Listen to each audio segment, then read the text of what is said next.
Discurso de dissolução da ordem da estrela. Sustento que a verdade é uma terra sem caminhos, e vocês não podem aproximar-se dela por nenhum caminho, por nenhuma religião, por nenhuma seita. Este é meu ponto de vista, e eu sigo absoluta e incondicionalmente. Se compreenderem isso em primeiro lugar, verão que é impossível organizar uma crença. A crença é uma questão puramente individual, e não podemos, nem devemos organizá-la. Se assim o fizermos, ela morrerá, ficará cristalizada, tornar-se-á um credo, uma seita, uma religião para ser imposta aos outros. É isso que todos no mundo inteiro estão tentando fazer. A verdade é confinada e transformada em um brinquedo para os fracos, para os que estão momentaneamente insatisfeitos. A verdade não pode ser trazida para baixo. É o indivíduo que deve fazer o esforço de ascender até ela. Não podemos trazer o topo da montanha para o vale. Apesar disso, vocês provavelmente formarão outras ordens, continuarão a pertencer a outras organizações à procura da verdade. Caso se crie uma organização com este propósito, ela irá tornar-se uma muleta, uma fraqueza, uma servidão e incapacitará o indivíduo, impedindo de crescer, de estabelecer sua unicidade, que jaz na descoberta por si mesmo, daquela absoluta, incondicionada verdade. Não se trata de nenhum feito magnífico, porque não quero seguidores, e é esse o meu propósito. A partir do momento em que seguimos alguém, cessaremos de seguir a verdade. Não me preocupo se estão prestando atenção no que estou dizendo ou não. Quero fazer certa coisa no mundo e vou fazê-la com resoluta concentração. Estou preocupado com uma coisa essencial: libertar o homem.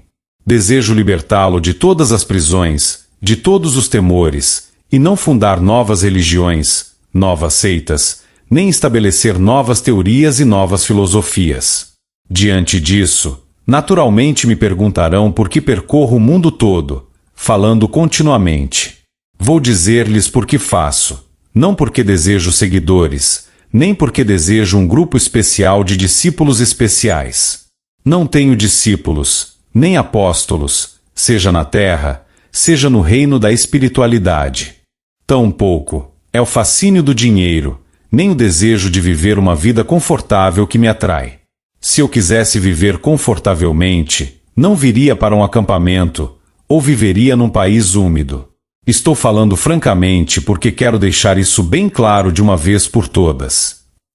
Um jornalista que me entrevistou considerou um ato magnífico a dissolução de uma organização com milhares de seguidores. Ele disse que se não terá mais seguidores, não mais o ouvirão. Se houver apenas 5 pessoas dispostas a ouvir, a viver, com os rostos voltados para a eternidade, será suficiente. Que adianta ter milhares que não compreendem, que estão completamente embalsamados em preconceitos, que não querem o novo, que só fazem traduzir o novo para adequar-se a seus próprios eus, estéreis e estagnados.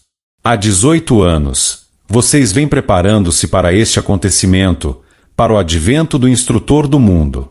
Por 18 anos vocês organizaram, procuraram alguém capaz de dar um novo deleite a seus corações e mentes, de transformar suas vidas, de dar-lhes uma nova compreensão. Alguém que os elevaria a um novo plano de vida, que lhes daria um novo encorajamento, que os libertaria, e agora, vejam o que está acontecendo. Considerem, pensem consigo mesmos, e descubram de que maneira essa crença tornou-se diferentes, não superficialmente diferentes pelo fato de portarem uma insígnia, que é trivial, absurda. De que maneira essa crença afastou para longe todas as coisas não essenciais da vida? Essa é a única maneira de julgar. De que maneira vocês estão mais livres, maiores, mais desafiadores para a sociedade que se baseia no falso e no não essencial? De que maneira os membros desta organização tornaram-se melhores? Vocês dependem para sua espiritualidade de outra pessoa, para sua felicidade, de outra pessoa, para sua iluminação, de outra pessoa. Quando digo olhem para dentro de si mesmos, para buscar a iluminação, a glória, a purificação e a incorruptibilidade do eu, nenhum de vocês se dispõe a fazê-lo. Devem existir alguns, mas são muito, Muito poucos. Vocês se acostumaram a que lhes digam até que ponto avançaram, qual é seu status espiritual. Que infantilidade! Quem mais a não ser vocês próprios poderão dizer se são ou não incorruptíveis? Mas aqueles que realmente desejam compreender, que estão buscando o eterno, sem princípio nem fim, caminharão juntos com maior intensidade, serão uma ameaça para tudo que não é essencial, para as irrealidades, as sombras. Minha única preocupação é tornar os homens livres, incondicionalmente livres.